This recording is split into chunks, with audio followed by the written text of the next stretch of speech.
श्री सच्चिदानंद सद्गुरु साईनाथ महाराज की जय।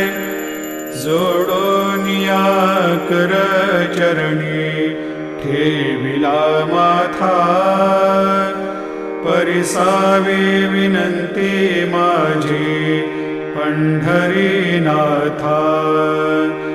असो नसो भाव आलो तुझिया ठाया, कृपा दृष्टी पाहे मजकडे सद्गुरु राया।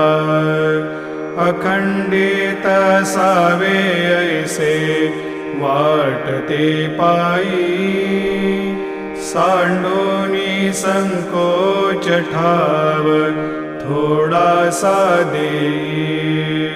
तुका म्हणे देवा